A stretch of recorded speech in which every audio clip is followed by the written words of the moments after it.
Resist not evil means giving up fighting your problems. I want to stress again the significance of removing force from your life as a way of achieving a problem-free life. When you become a fighter against anything, you join forces with that which created the problem in the first place. When Mother Teresa was asked during the Vietnam War, "Will you join our march against this war?" she replied, "No, I won't. But if you have a march for peace, I'll be there." When we put our collective energy on what we are for, bringing kindness and love to bear on our differences of opinions, the need to resist ends. It is only through a change in consciousness that our world will be transformed. This is true of your life and all of your problems as well. Hold no one or no thing in judgment. In the material world, we often find ourselves in conflict because of our opinions about right and wrong. You cannot bring spiritual harmony into problem resolution as long as you accept the idea that one side is right and the other is wrong. Letting go of judgments and simply finding a way of bringing non-judgmental harmony to a problem eliminates the ego's need to make someone wrong, which inevitably exacerbates the problem. One of the most compelling ideas I have personally learned regarding judgment is this: when you judge another person, you do not define them. You merely define yourself as someone who needs to judge. Just because you make an assertion that someone is stupid or cheap or arrogant or flighty or promiscuous does not define that person. It only says something in you is having a conflict with something outside of you. If judgment continues without seeking the source of the conflict within you, problems will continue unabated.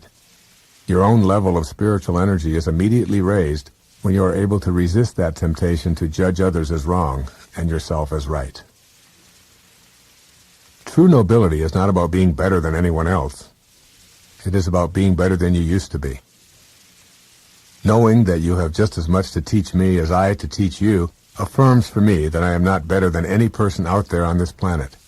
Yet at the same time, I know that I am better than I used to be. Much better. I am no longer dominated by my ego's need to be right, to accomplish and triumph. I now ask how may I serve before wondering what's in it for me. I teach meditation rather than medication, and I'm a better father, husband, and son than I once was. You must slow down to speed up your spiritual energy. Ironically, fast-paced, frantic activity is a very low, slow form of energy.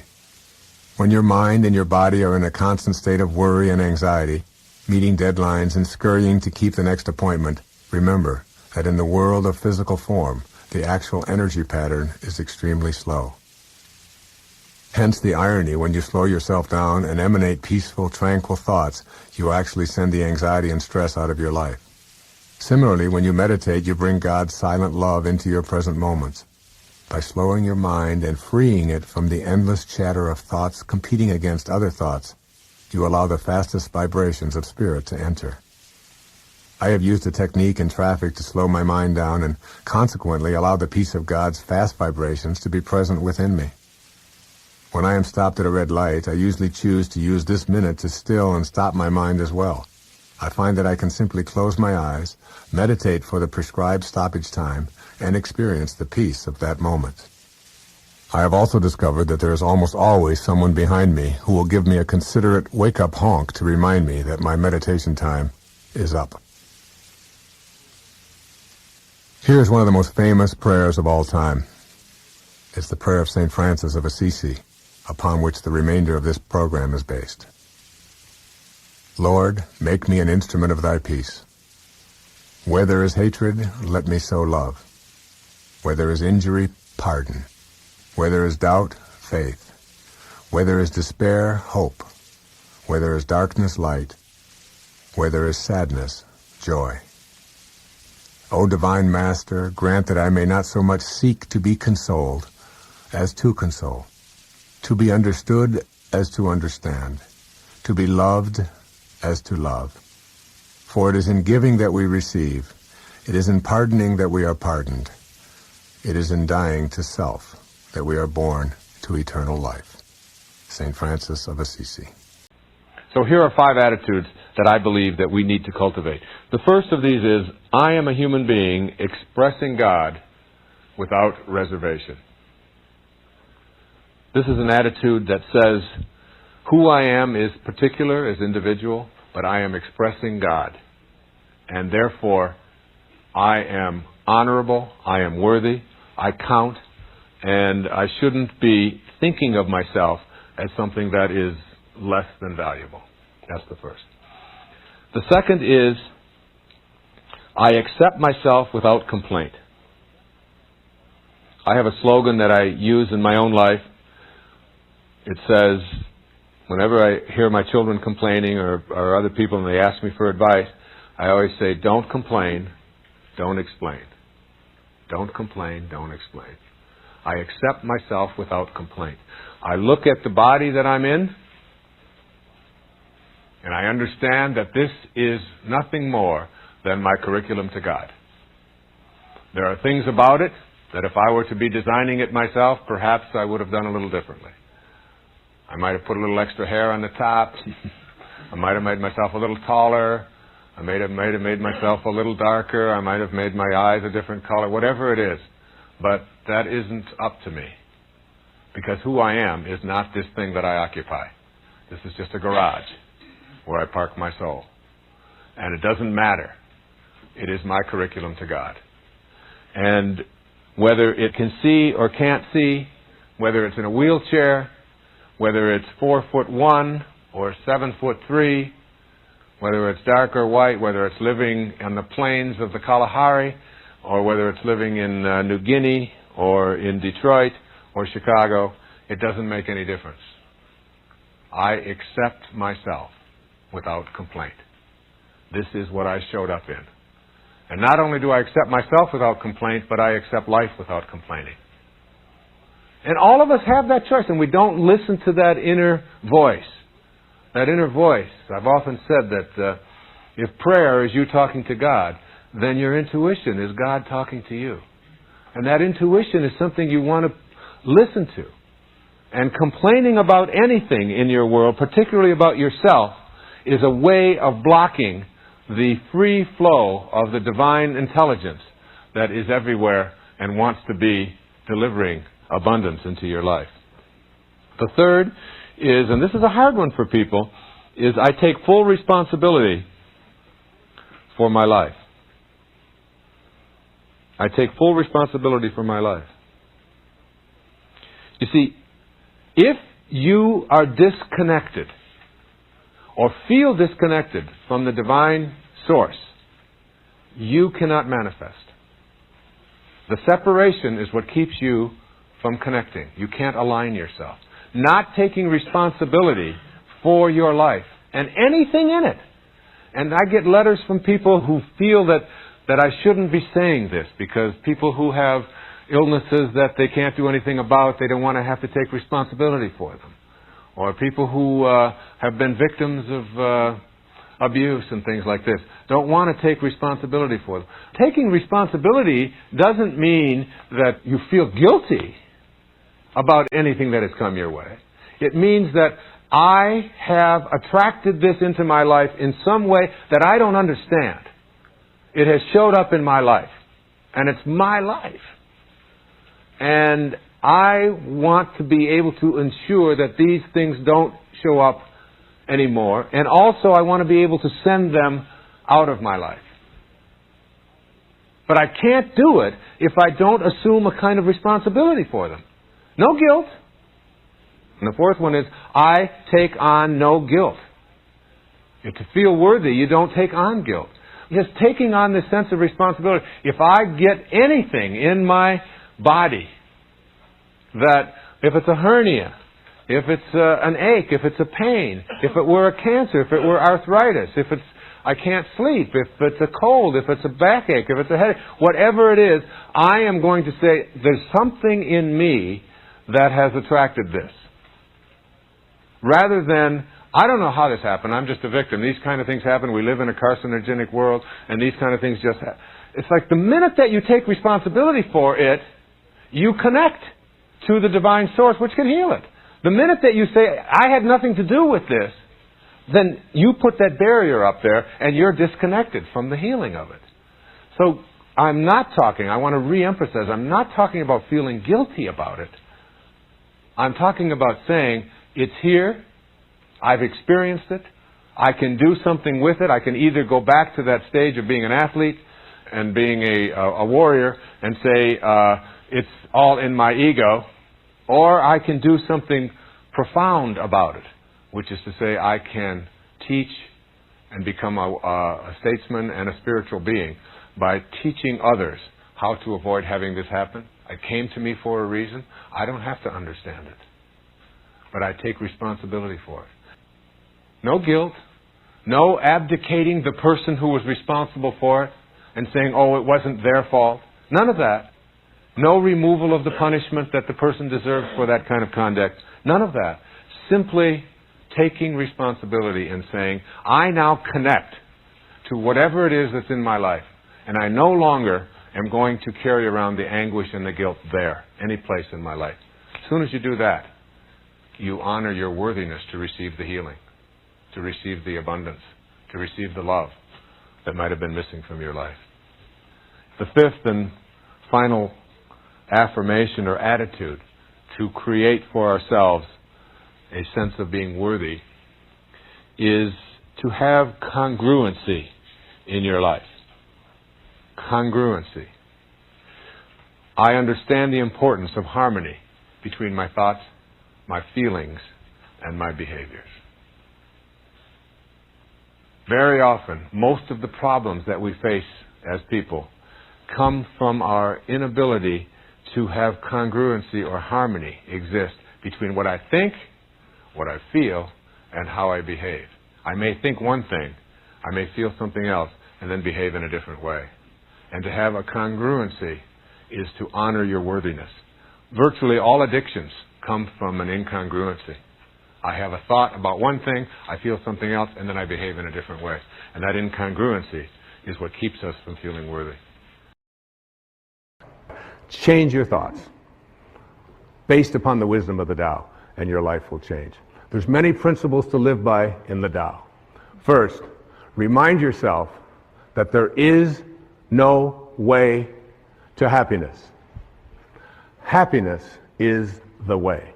Bring happiness to all that you do. You accomplish much by trying less. It's so inconsistent, isn't it, with what we lived in the Western world. But the less you try, when I go out and swim in the ocean, and I do it almost every day, I try to do between 30 minutes and an hour every day, being out there in that ocean. And I just get out there, and if I try less, my arms just seem to know what to do, and the breathing just all works, and I can swim all day. As soon as I try, as soon as I struggle, as soon as I try, the minute that I move myself into trying, it's like if I were to take this little cap here and drop it right there and say, I'm going to try to pick this up. I'm going to try to pick this up. This is what Lao Tzu was speaking about. So all of this, I'm trying, I'm really trying. All of this is called, in reality, not picking it up. That's what that's called, not picking it up. But when I just get easy and do less. See yourself, the Tao says, in everyone you encounter. A great lesson. Every single being, especially the ones that we read about who we're told are our enemies. See yourself in them. Know that whoever they are, wherever they live, they want what we want. They want what I want. They want to be at peace. They don't want to be always struggling. They don't want to be sick. They just want to be loved, whoever they are. I know the skepticism of that. It's like, yes, but, all of the yes, buts. But if they got it too, see, Lao Tzu wasn't speaking to, well, some are going to get this and some probably won't. He was speaking to all of us. Trust in others, the Tao says, to know what's best for themselves. Trust in that. Trust in the pliability, the flexibility of your babies. God, those little babies, they're so great when they're like, 2 weeks old. You can take their foot, put it behind their neck, stick it around here like this, put it in their mouth. They're so flexible. I mean, you can do anything. You pick them up, you turn them upside down. You watch them when they're starting to learn to walk. And they run, crash, they go down into the walls and all of this. And you think, oh my God, this kid will never walk again. Up they go, and they don't. Trust in their flexibility. Live without attachment and be generous. Be strong, By bending. By bending. We need to learn this in our lives. We need to learn this in the world. It's not so important to be right. It's so much more important when you have a choice to be right or to be kind.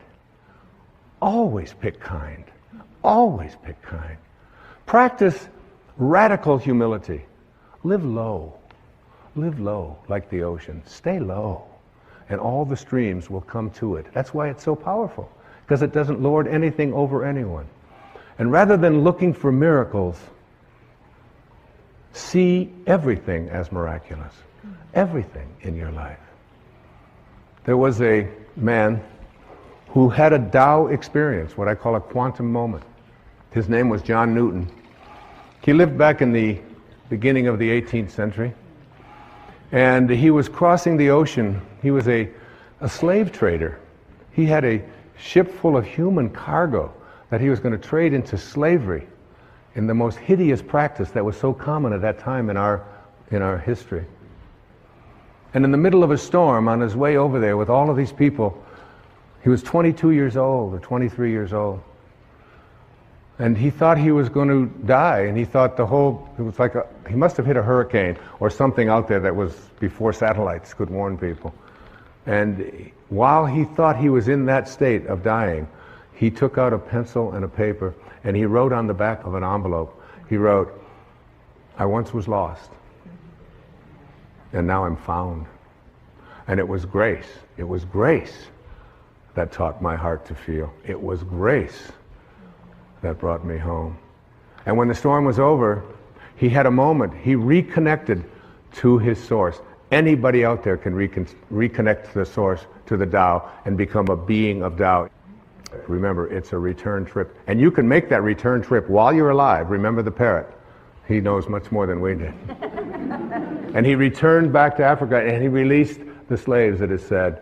And for the next 55 years of his life,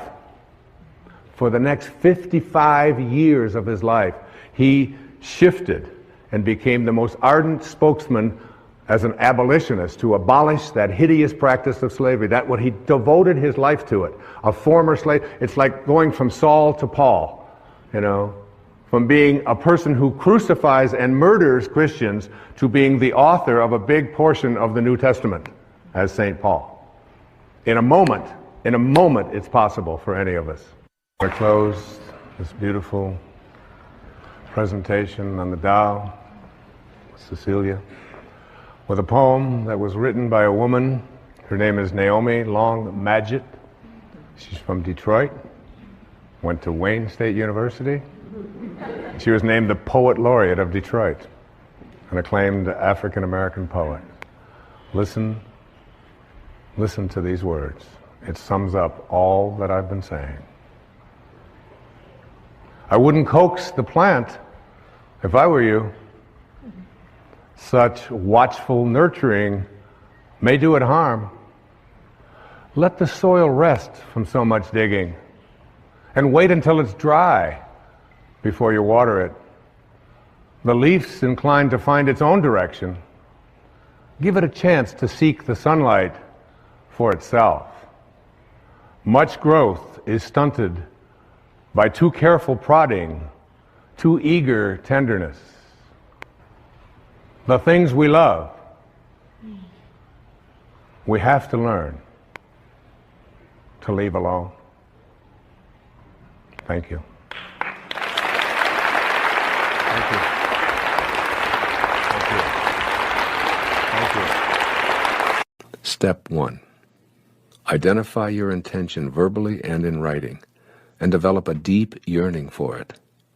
When you create a great longing for the experience of a peaceful family, everything will begin to happen to fulfill this yearning spontaneously and naturally. Rather than praying to a saint or God for a miracle, pray for the miracle of the inner awakening, which will never leave you. Step 2. Intend for all of your relatives what you intend for yourself. When anyone criticizes, judges, acts angry, expresses hatred, or finds fault with you, they're not at peace with themselves. Want this peace for them even more than you desire it for yourself. Let me say that again. Want this peace for them even more than you desire it for yourself. This doesn't require words or actions on your part. Simply picture the people in your family with whom you're not at peace and feel the peace you crave for them. Your inner speech will change, and you'll begin to experience the peaceful authenticity of both your beings. Step 3. Be the peace you're seeking from others. If peace is missing in your relationships with your family, it means that you have a place within you that's occupied by non-peace. Say a friendly hello to the non-peace and then let it go. You're sending a peaceful feeling to the non-peace feeling. The lower energies you're experiencing will be strengthened by your peaceful hi or hello and eventually vanish as the divine grows within you. The way to this peace is through any form of quiet and meditation that works for you. Even if it's only a 2-minute respite during which time you're silent, concentrate on the name of the divine or repeat the sound of ah as an inner mantra. Step 4. Match up with the 7 faces of intention. If you've forgotten what the universal mind of intention looks like, it's creative, kind, loving, beautiful, always expanding, endlessly abundant, and receptive to all of life. This kind of spiritual energy will be transformative, not only for you, but also for your relatives. Your intention to be in peaceful relationships is now taking form, first in your mind, then in your heart, and ultimately, it will materialize. Step 5.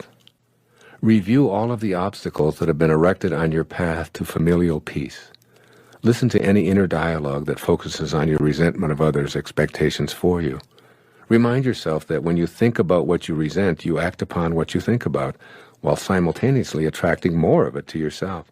Examine your energy field for your tendency to react to lower energies with more of the same, and give your ego a reminder that you'll no longer opt to be offended or need to be right in these relationships. Step 6. Act as if. Begin the process of acting as if what you intend to manifest is already true. See everyone in your family in the love and light that is their true identity. When someone asked Baba Muktananda, a great saint in India, "Baba, what do you see when you look at me?" Baba said, "I see the light in you." And the person responded, "How can that be, Baba? I am an angry person. I am terrible. You must see all of that." Baba said, "No, I see the light." This story is told by Guru Mai in a wonderful book called Kindle My Heart. So see the light in those others and treat them as if that's all you see. Step 7. Detach from the outcome. As long as you remain connected to intention and radiate outward the high energy, you've achieved your peace. It's not your place or your purpose to make everyone else in your family think, feel, and believe as you do. The likelihood is great that you'll see dramatic changes in your relatives as you teach them with your own persona how you intend to be treated. But if they don't change, and if they continue their non-peaceful ways, let go of your need to see them transformed. By letting go, you guarantee your own peace, and you dramatically increase the odds of helping others to do the same. Step 8. Affirm, I attract only peace into my life. Say it over and over again. I attract only peace into my life. I say this silently to myself as an absolute truth with unbending intent on my part, and it works for me almost all the time. People respond to me with smiles, acknowledgments, friendly gestures, and kind greetings all day long. I also remind myself of the cogent observation from A Course in Miracles when I feel other than peaceful in any given moment with my family. They say in A Course in Miracles, I can choose peace rather than this. Step 9. Hold no grudges and practice forgiveness. The key to having peace in all of your family relationships is forgiveness. All of your relatives are simply doing what they've been taught to do over a lifetime, and the lifetimes of many of their ancestors. Shower them with understanding and forgiveness from your heart. And finally, step 10, as always, be in a state of gratitude. Rather than being in a state of non-peace concerning any family members, say a prayer of gratitude for their presence in your life and all that they have come to teach you. These are the 10 steps that you can practice each day as you work toward the absolute knowing that this intention will manifest for you. Remind yourself on a daily basis that you can never remedy a bad relationship by condemning it. I had a woman from Holland who came over to see me, whose husband had left her after 25 years. She had 4 children. And she just had been on the verge of suicide. and she was losing weight, and she was depressed, and she was taking all kinds of drugs for it, and she was getting sicker and sicker because she just couldn't get over it. And she came to a book signing that I was doing at a bookstore down in Florida. And she said, "You've got to say something to me. You've got to say something to me that will help me to get over this." And I told her this line. I said, "Give up your personal history. Merge yourself here, now, into this moment. And those 25 years are something, if you want to understand how to do it, think of your past as, this hat. And this is your past. Now you can't just set this thing down over here and walk away from it and give up your personal history, because you'll always have it there to look back at. What you do is you pick up your past and you embrace it. You understand it, you accept it, as I had to go through these things that I had to go through in order for me to get to this place today, and the evidence for that is that I did. You don't need any more evidence. You did. And then you toss it. You toss it. You embrace it, and you toss it. And you merge into the now by giving up your attachment. And some of you have heard me use the metaphor of the wake. Alan Watts talked about the wake is not what drives the boat. The wake is just a trail that is left behind. That's all it is. And so is the wake of your life. And the wake doesn't make the boat go, and neither does the wake of your life the reason why your life is going in the direction that it is. The wake is a trail that is left behind, and it's an illusion to believe that it is the cause of your suffering or your struggles or your difficulty. Give it up. Let it go. Embrace it, understand it, get help doing that if you must, and then move into the now. Wisdom is avoiding all thoughts which weaken you. You know, every thought has an energy, just like everything else in the universe. And if you have a thought of shame, it will weaken your muscles. And what is your heart but a muscle? If you raise a child who believe in shame and feel ashamed of themselves, every time they think that shameful thought, they will be weakened. And if you have a thought of fear, and if you have a thought of stress, and you have a thought of anguish and anxiety, all of these thoughts and many more are the thoughts that will always weaken you. When you are having a thought that you know is disempowering you, shift it. Shift it to one that is empowering rather than disempowering. And the thoughts that empower are thoughts of neutrality and willingness and love, and ultimately thoughts of divinity. And when you see a troubled person who is out there struggling at the highest level of unity consciousness or God consciousness, or spiritual consciousness, you recognize yourself in all that you see. There, but for the grace of God, go I. And I am connected to that person. Changing your thoughts. I appeared on the Tonight Show many years ago, several times, quite a few times. And I remember coming home from the Tonight Show, and I was walking along the beach, and they had taped the show the night before, and I was out for a walk, and a woman who lived in the Northeast stopped me, and she said, "Didn't I see you last night on the, how could you be here?" I said, "Well, I flew the red eye, and I was walking along." She said, "You know, we're moving down here." She said, "What are the people like here? What's it like?" And I said to her, "Well, what are they like where you live?" She said, I live in a very big city." And she said, "They're very pushy. And people are not very kind. And they don't have time for you." And she said, "It's really not very pleasant." She said, "That's one of the reasons I'm leaving there." I said, "Well, that's pretty much what you're going to find here." That's basically what the people are like here. On the way back on the same day, someone else who had seen me the night before on the Tonight Show, who had lived in the Midwest, stopped me and asked me almost the same question. She said, "You live here?" I said, "Yes." She said, "Well, my husband and I are moving here and we're looking for a school." She said, "What are the people like here? What's it like here?" I said, "What are they like in Chicago where you live?" She said, it's the Midwest. She said, people are very friendly, they're open, they open their homes to you, they're very loving, they're very kind. She said, it's a wonderful place. She said, I love that. I'm going to really miss that. I said, that's pretty much what you're going to find here. It's what you expect. It's what you think about that expands. It's what Emerson taught us. The ancestor to every action is a thought. Change your thoughts, and you change your world. Change your expectations, and you change around what you begin to manifest and see showing up in your life.